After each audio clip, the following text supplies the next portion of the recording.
eu quero chamar ao palco, por favor, o presidente da Fundação Palmares, Sérgio Camargo, Wesley Ross, pastor produtor musical, e Jonathan Santana. Wesley, em que o movimento negro te ajudou durante a tua trajetória de vida? Absolutamente nada. O negro, no sentido histórico, a história de aprisionar, de chicotear, de amarrar no tronco, vendeu para o negro que ele é um escravo. E essa facilidade de aceitar a escravidão é se submeter a um governo de esquerda. Porque é escravizar a mente, já que não pode mais amarrar os punhos, não pode mais amarrar os pés. Então vamos escravizar a mente. Os negros não são pets da esquerda, não estão na sua coleira. Uau. Isso é algo que ocorre, isso é algo muito restrito. Uma parlamentar negra levantou que tinha que ter mais verba de campanha para o candidato negro.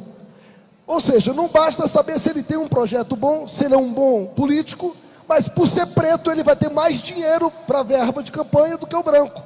Não me importa se ele faz um bom trabalho, basta ser preto.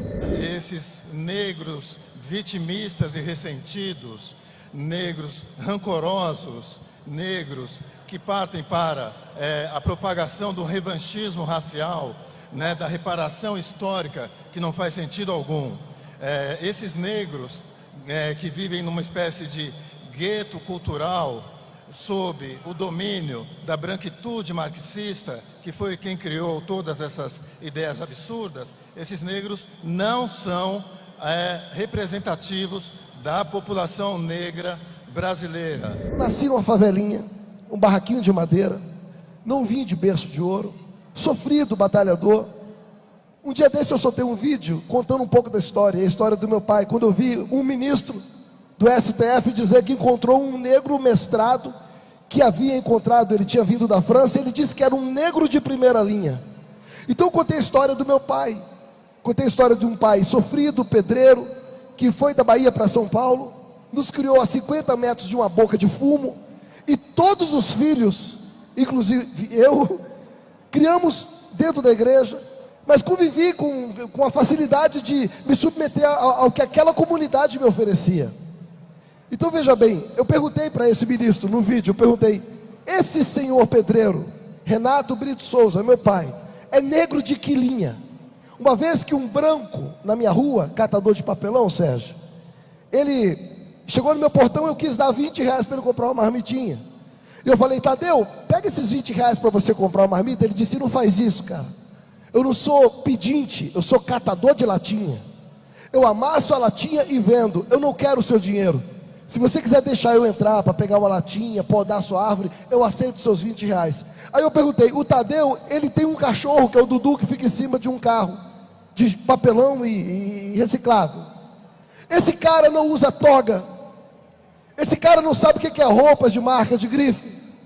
Esse cara, pela consciência dele, a natureza dele, de honestidade, jamais ele soltaria bandido. E ele é branco de qual linha? Me responde, pelo amor de Deus. Não aceitou 20 reais porque ele precisava trabalhar para conquistar os 20 reais. Somos todos iguais. A vida. Obrigado. É preciso que o negro se liberte, que dê as costas a esse movimento e busque no estudo, na disciplina, no esforço, no mérito, no trabalho, na família, na pátria e na religião, as forças para vencer as dificuldades que não são exclusivas do negro, mas de todos os brasileiros, independente da cor da pele. O movimento negro, ele é deletério para o negro. Ele é tão maligno para o negro quanto o branco racista.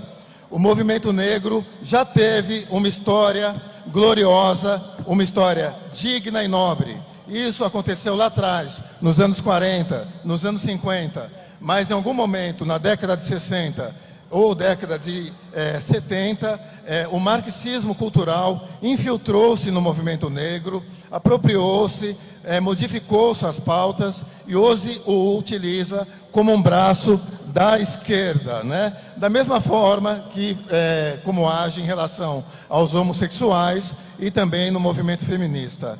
Então, lamentavelmente, eu não vejo possibilidade de recuperação dessa militância negra idiotizada, né? Os negros de coleira, como eu chamo nas minhas redes. Há sempre uma dicotomia, uma falsa dicotomia, né, Wesley? Que tenta associar o negro, né, a uma cultura artificial. Os meus antepassados podem ter vindo da África, mas eu nasci no Brasil, um Brasil que é feito de portugueses, de italianos, de negros sim, mas dessa mistura bonita.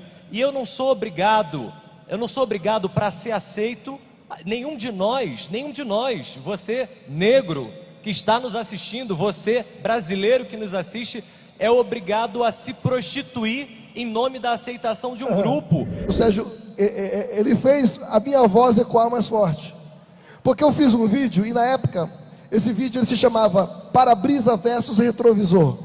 Muita gente deve ter recebido esse vídeo, mas a primeira pessoa que postou esse vídeo e fez com que depois meu amigo Mário Frias postasse, meu amigo Eduardo Bolsonaro postasse, muita gente, eu acabei tendo muitos amigos por causa daquele vídeo.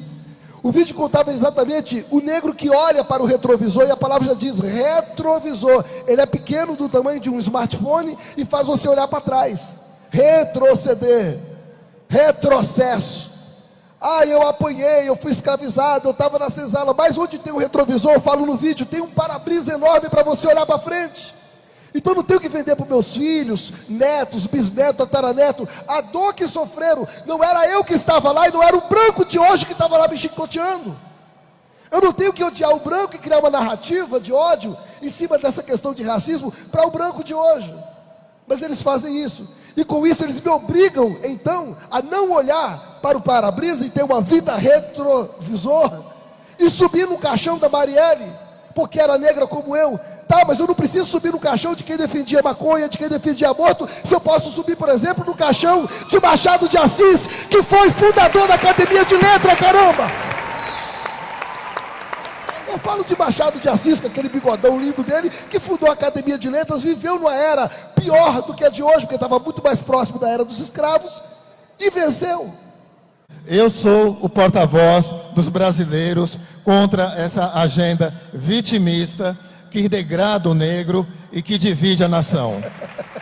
Nós somos, Sérgio, bom, muito bom. Eu vou falar uma coisa pro Sérgio, nós somos a ovelha negra da família mimizenta.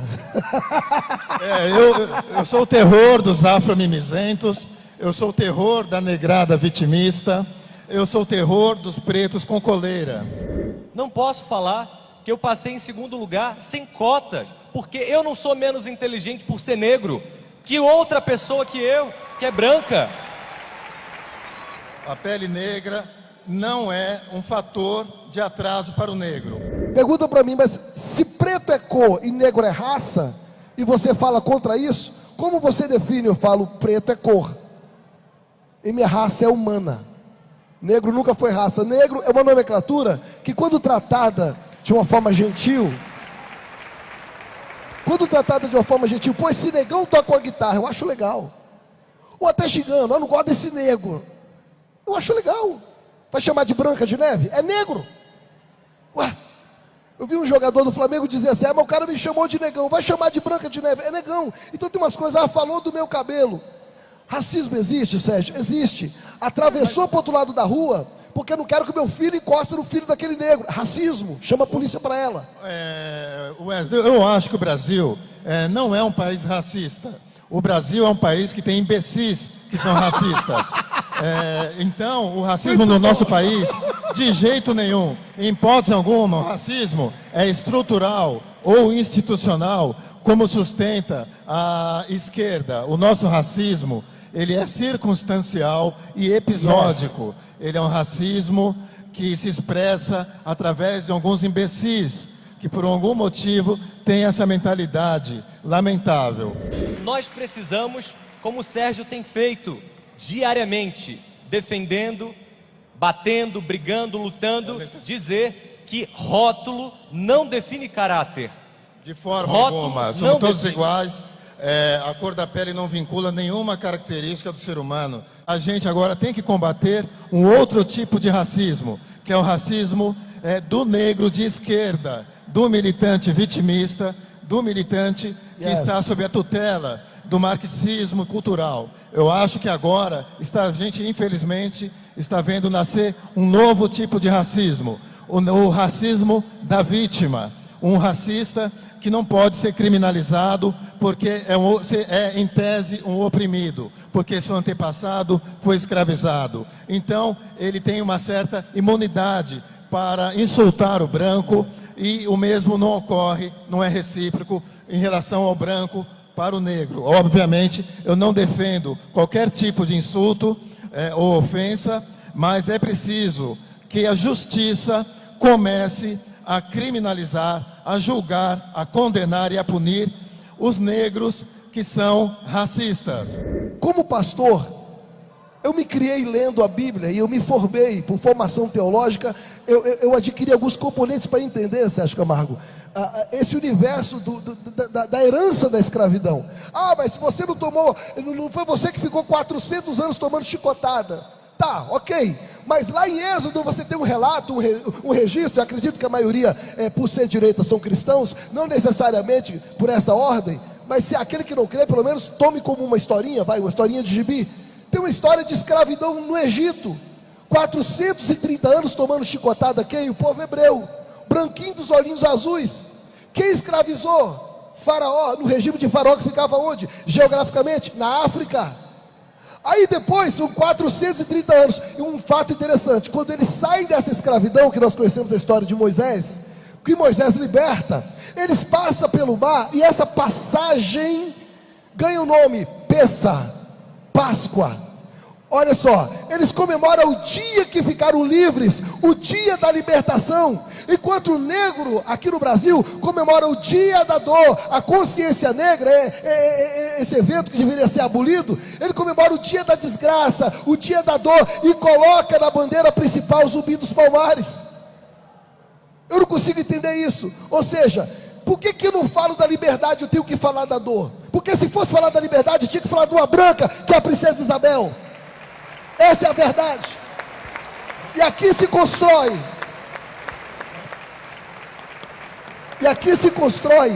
Onde está o verme, onde que está o escorpião do vitimismo, do racismo, que o pior racista é o preto vitimista. Repito, o pior racista é o preto vitimista. Obrigado. Eu só sou viável, eu só estou aqui porque esta é a vontade do presidente Jair Bolsonaro, um presidente que de forma alguma vai compactuar com essa pauta retrógrada da esquerda, que tenta nos dividir em grupos raciais que se odeiam. Eu não tenho medo deles, tentam me calar, me intimidar. Eu tive que sair da sede da Palmares devido ao volume enorme de ameaças. Eu fui para o prédio da Secult. Agora estamos numa nova sede que tem segurança armada, mas eu continuo com o apoio do nosso presidente Jair Bolsonaro e com o apoio dos brasileiros honrados do Brasil, independente da cor da pele. A exemplo, Sérgio, começou uma onda de negros queimando estátua de bandeirantes porque tinha escravo. Vai lá em União dos Palmares, em Alagoas, e queima o Museu do Zumbi. Tem coragem? Vai queimar um supermercado porque um ato eles entenderam e decidiram divulgar que é um ato racista. Tá, então você queima aquilo que você considera racismo, então você vai queimar o estabelecimento. Queima a casa do traficante que é branco e que também mata negro todo dia. Vai lá e queima, mostra que você é macho. Então assim, nesse encontro que eu tive da Palmares, eu vi algo muito esclarecedor, vi uma luz. Inclusive eu preciso aqui publicamente agradecer a gestão do Sérgio Camargo por ser libertador para o negro, porque o acervo que encontrava-se ali era um acervo. É o acervo, né? Que é aquilo? Gente, era para você entrar e ver um quadro de uma negra com um negrinho mamando na teta, com expressão de fome e jogando a culpa no branco. Então você via um outro quadro que dava pena, que era um negro amarrado no tronco. Aí você via um negro na roça. Era deprimente, sem falar dos livros que tendenciosamente te vendiam, marxismo. Era uma senzala marxista, ou se preferirem, uma senzala vitimista. Havia ali um profundo culto da vitimização, um culto do ressentimento. Nós encontramos e ficamos chocados com a quantidade, o volume gigantesco de livros de Mao Tse-tung, de Stalin, Lenin, Che Guevara, Marighella, livros que em nada, que não tem qualquer relação com a missão institucional da Palmares, definida em lei. Então ali era um centro de doutrinação do negro, era uma entidade, uma instituição federal obscura, que tornou-se conhecida somente após a minha chegada. De repente o Sérgio, com a equipe brilhante que ele tem, troca tudo e coloca uma tenista negra, numa roupa de tênis, dando aquela raquetada bonita, tá lá no quadro. Aí você vê um negro numa comunidade americana, lavando a sua Mercedes. Uau! Aí você vê uma negra com uma criança vestida com a roupinha de formatura, formando a sua negrinha. Eu falei, isso é libertador, porque o negro que entrasse antes na Palmares, ele saía dizendo, vou matar um branco. Estou com ódio do branco, de tudo que ele assistia, o alimento que ele tinha. Então, parabéns, presidente, porque você transformou, você mostrou a dignidade, a honestidade, que o negro pode, consegue, que ele tem. Então, isso está lá no acervo hoje, que é criticado, altamente criticado. E se você quer aplaudir, eu gostaria que aplaudisse por essa mudança na Palmares, porque é merecido. Merecido, merecido. Eu fiz uma profunda ruptura com o movimento negro. Ele foi, eu posso afirmar, expulso da Palmares.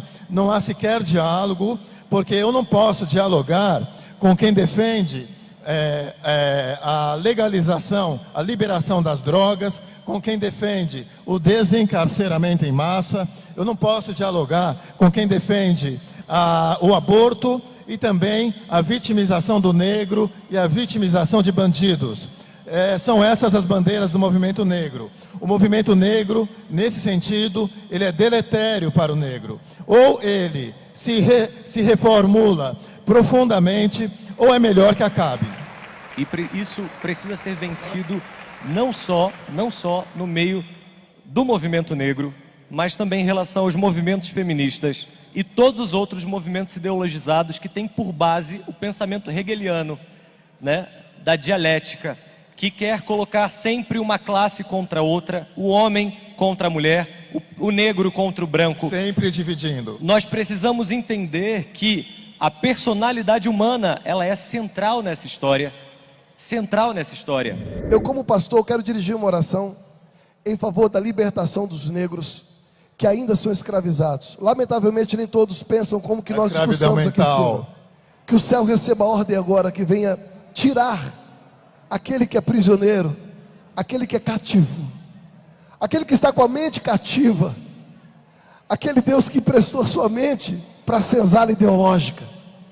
São meus irmãos negros, pretos também, que ralam, que trabalham, mas que precisam conhecer o teu amor, precisa conhecer os princípios de um governo de direita, prezando por essas 3 colunas que nós dizemos: Deus acima de tudo, Deus acima de qualquer raça, de qualquer pele, o Pai da criação. Assim nós chamamos a tua existência no coração deles, petrificado pelo ódio, pelo racismo, enrustido de vitimismo. Assim, Pai, nós pregamos a libertação através dessa oração, que venha sobre eles, e que venhamos ter um Brasil liberto, com negros libertos de mão dada com o branco, empreendendo, crescendo, olhando para frente, olhando, Pai, para o para-brisa, não para o retrovisor. Assim eu peço a bênção e a blindagem da tua poderosa mão sobre a Fundação Palmares, que venha também sobre as mãos do Sérgio Camargo e de todos que apoiam ele ali, nesse trabalho, que é tão criticado, que é tão atacado, e nós sabemos que chega a ser espiritual. Que acima de tudo, Pai, esteja o teu Espírito, a tua mão poderosa, e venha tirar do cárcere, quebrar as correntes de todos os negros que ainda estão presos, aprisionados nessa cesárea teológica. Assim te pedimos, em nome de Jesus. Amém e amém. Valeu! Amém, valeu, boa noite.